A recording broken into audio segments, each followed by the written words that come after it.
Hello everyone, today we're taking a look at the Flywoo Flylens 85 O4 Pro. This comes in not just the O4 version, but it also comes in the O4 Pro version. I want to call the O4 version light because it is lighter, but that's not how DJi calls them. So this is the Pro version, but they do have just the standard O4, or what I think of as the O4 Lite. You might know this previously from the channel, which is one of my favorite flyers, and this is the O3 version. It is the naked or the light version. You might not be able to see it down there, but removed all the metal plates and have the camera kind of naked in there as well.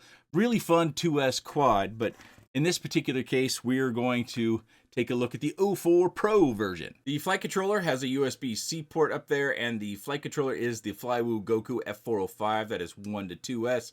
And it does have Express LRS built in, but I do see on their website they list a TBS Crossfire version, which very likely is an external receiver. The motors are Flywoo Robu 1003, 14,800 kV. And on those motors are 2015 bi-bladed props. We do have LED in our prop protection, which in my case is set to blue. And just like the previous version, the O4 camera is rubber mounted for a little bit of vibration dampening. And the video transmitter down here, right here, is our SD storage, and above that is our bind button. And over on this side is our USB-C port for activation and getting video off of that. It does also come with these antennas if you buy it as a complete kit. These are from Flywoo, but in my kit they also included the original DJi antenna, so you have that as an option as well. It comes with these 3 different sizes of battery holders, so you can get different sizes of batteries, but sometimes you have to use something that's not a 550 might fit the 550, and sometimes the 750 might be an 850 that you can squeeze in there. It weighs 87.8 grams, and as a refresher, the original O3 Lite version of the Flylens 85 weighs just about 79 grams. And motor post to motor post, I'm getting right around 93 millimeters. The carbon fiber looks to be 2 millimeters thick. It does come with a short little O4 manual, a support card with social media on the backside, a 1-sheet reference guide to the flight controller, 3 different battery holsters that I already referenced, a small screwdriver, an extra foam pad put on the bottom, and an extra set of props, a hex driver, and what I call a repair kit because it's got all sorts of screws and nuts and stuff like that that you might need should one fall out of yours. It also comes technically at 3 sheets of stickers. Flywoo does also sell these ND filters, which can help in various sunlights to get that little bit of additional stabilized footage. So if you're looking at this or any other O4 unit that you're going to do filming, it might be worthwhile to pick a set up, but I did not use these in the review. I used the camera just as it is. Before we get started on the flights, I do have something I need to tell everyone. My flight will be off just a little bit, and that's because I broke my wrist.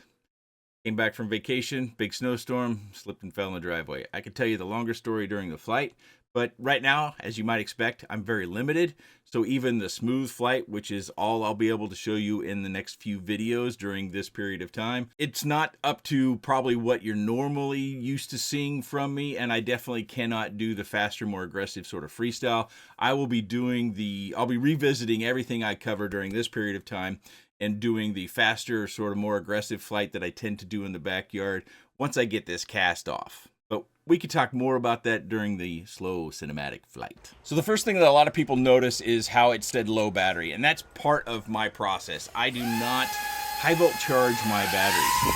So if you high volt charge your batteries, which, you know, is a decision you've got to make. I don't do that because when I got started many, many years ago, not when I got started, but shortly after I got started, high volt batteries came out, and when we high volt charged them, they did not last. So since then, I have stuck to standard voltage. So if you high volt charge, that will change. It will add more flight time to everything I might report to you.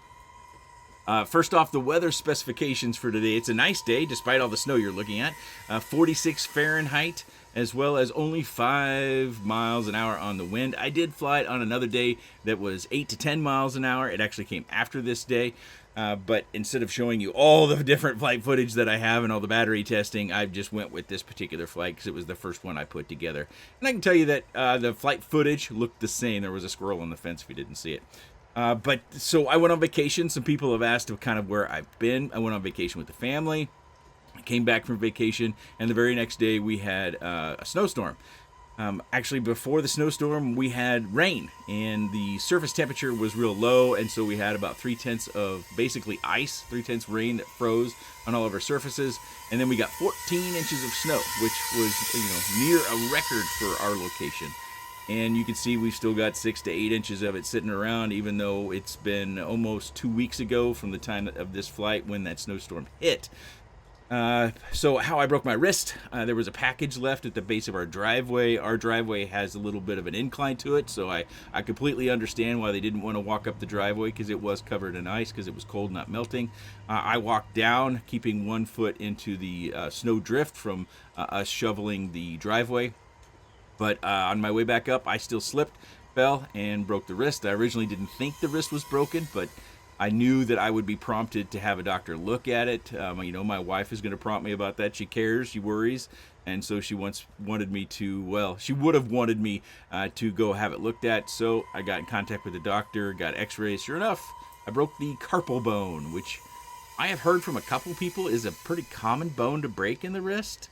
But it's my first breakage all these years on the planet, and this is my first known break. I may have broken a finger or something back in my younger days, but never officially went to the doctor or anything. You just, when your fingers got jammed or sprained or whatever, you just kind of taped them together and you kept going until it got better. That, at least in rural America where I grew up. So some flight times. On the 1,000 milliamp battery, that's the Flywoo battery, I got 5 minutes. On the 750 Flywoo, again, I got 4 minutes and 40 seconds. So I only got 20 more seconds out of that extra 250 milliamp on that larger battery. And then on the 550, 3 minutes and 50 seconds. So that'll give you a good idea about the flight. We did transition during this flight that I'm showing you from the DVR footage, which had all the Betaflight text OSD elements on it, so you could see the throttle position that was in the top left, how much throttle I'm using when I fly around. You could also see the battery usage, and it had the clock from the flight timer on there. The Flylens 85 with the O3, the light one that I weighed originally, it's still one of my favorites that I enjoy just when I casually go out and fly. It's one I've kept around. And this one, I think the pro side of the Flylens 85 is more geared towards this sort of flight because it doesn't come in as light as what I know that the non-pro version of the O4 will come in at. Of course, the camera is a bit different, so depends upon what you want. If you're looking at these at all, on which version you're going to get, because Flywoo does offer both the pro version and the non-pro version. I think the non-pro version is going to offer you more performance and longer flights, but the pro version is going to offer you all the image quality as well as any other features that the O4 might offer that you're looking for. This flight, as I said, will be about 5 minutes, and we're pretty deep into it. But this is with Rocksteady on, and you might be able to just tell that because Rocksteady kind of smooths out any of the sort of movements, probably makes me look a little bit smoother than I really am. But I'm not trying to hide the fact that I have this impairment on my wrist, and you can probably also hear some of the water dripping off that cabana area. This is not my normal flight location. My normal flight location is on that table that sits out underneath the pergola, but it's covered in 6+ inches of snow still, so I'm not going over there. You can see some footprints all around in that. We still got a lot of snow to go, but we're going to wrap up the flight here, and our battery will recover. The top number in the bottom left is the average voltage per cell, and it will go up to 3.6 volts per cell. So this is an inside flight, and I'm going to give you full volume for just 5 seconds because it is loud.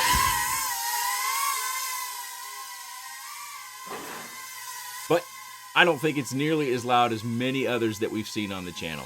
But I wanted to give you that full volume. I've now got it reduced after that 5-second period, and I did fly it inside just as a proof of concept. It's also good practice for me in my current state of kind of getting those fine controls, and I am getting more comfortable. I did spend a fair number of flights flying older quads that I had around because I didn't want to beat up these new quads that have come in for review.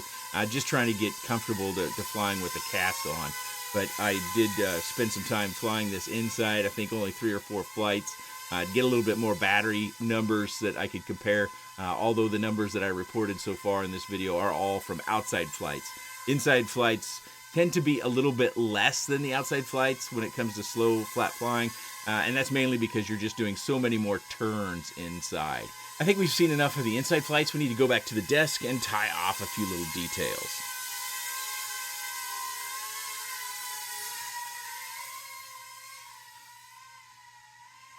We're going to only cover a couple of things about this because most of what I talked about on my original review for the Flylens 8503 can be applied to this, but we'll talk about a few things here. I think a lot of people want to know about these battery holders because they do come in several different styles. They've got the twist lock, but then they have this extra foot, and I found that I kind of had to press these down through the hole that they have in the top frame with a tool like this. So it's a little bit fidgety, but so obviously the 1000 milliamp is made for their battery.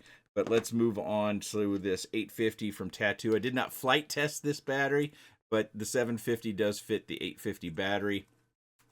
We've also got the GNB 720, which I did not flight test either, but it fits on the 720 as well. And then we've got the 750 from Flywoo, which I did test. I have a couple of these batteries over the years. I've gotten these. This obviously does fit. And then on the 550, let's see. I can't remember if I actually tried to. Oh, the 550 from Tattoo. You have to use the 750 holder on it. I've kind of got that out of frame. Excuse me. But yeah, so for the 550, the 750 holder works. And now we can drop down to the 550, which fits the GNB batteries. I only suggest on the GNB batteries to get the green or the red label. The red label is what I prefer, but they will all fit this 550 holder. And then, of course, the Flywoo 550, which I think is probably made by GNB. Obviously, it fits on here as well. So that covers the battery holders. So one of the other talking points that I think I need to bring up kind of a strong point is some people get worried about having this very expensive video system hanging off the bottom. And as I mentioned in the flight footage, the original version with the 03, and I've got mine naked. I've had mine like this and I've been flying it casually. No problems. I thought, oh, I guess not. I thought I had snapped off one of these pieces at an edge, but I can't. That might have been a different quad that Flywoo has, but not this one. So this one has seen, it's got to be another 120 to maybe 175 flights outside of the flights I used for review, and this has stayed all intact, and this looks to be made the same way. I know it's a darker color, and they may have changed materials which could change how durable it is.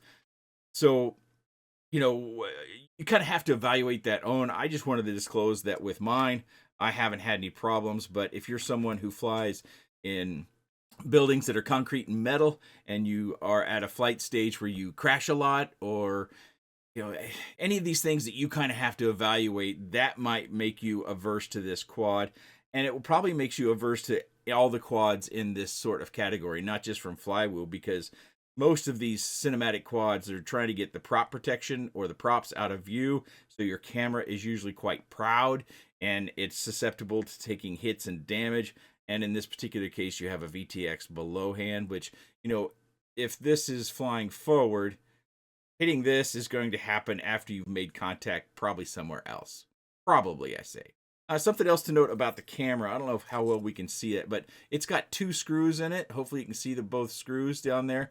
And so in order to get more camera protection, I've got this angled up as far as the bracket will allow. Now, it will let you go flatter, but not more up, unless you take out the bottom screws where you're just operating the camera with 1 screw. And that's something else I'm going to test once I get this cast off and can fly in my typical, more aggressive, faster sort of flight style.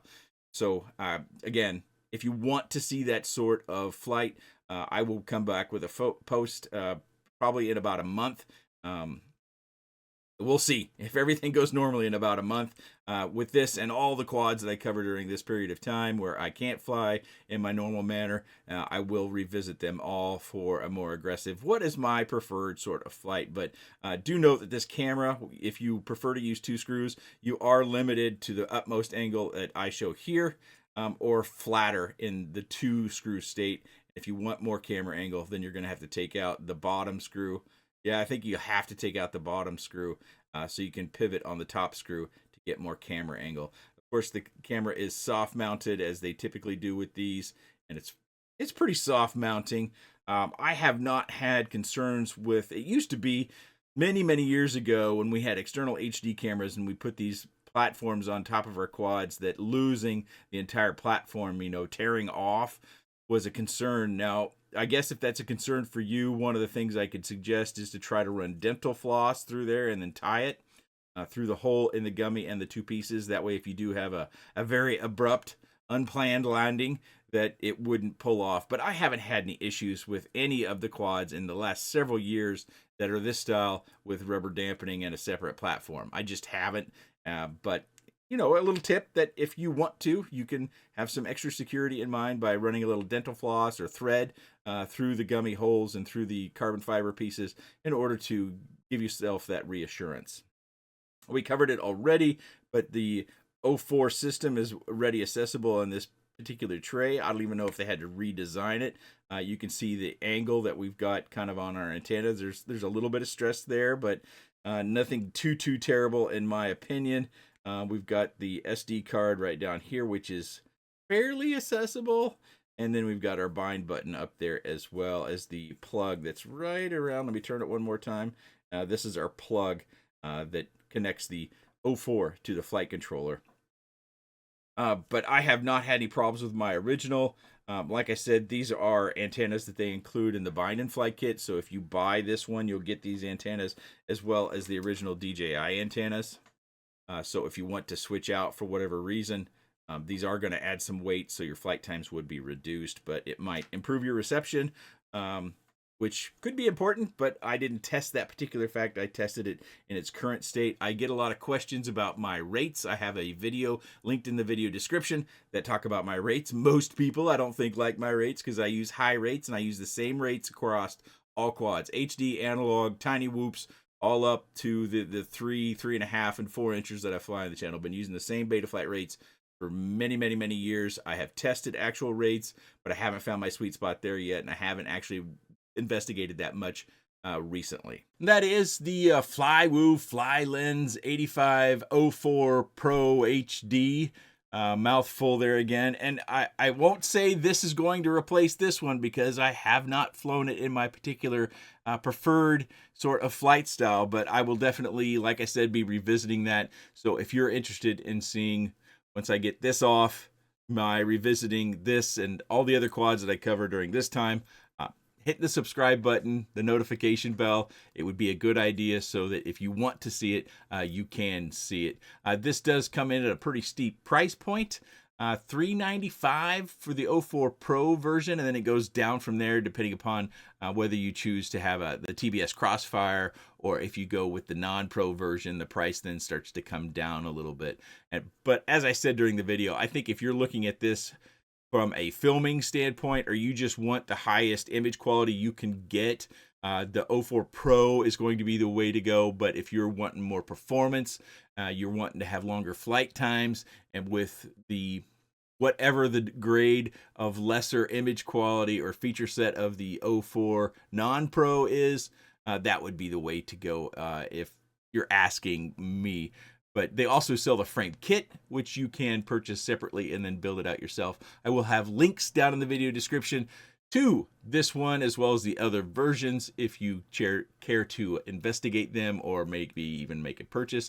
They may be affiliate links. It depends on where it's from, but that's not a big deal. I got a day job, so just use your Google foo and find the Flywoo Flylens 8504 Pro HD, something like that, out on the internet, and then you can get one of your own if you like. If you have any comments, questions, suggestions, or otherwise, please let me know in the comments section below. I appreciate your time, and thanks for watching.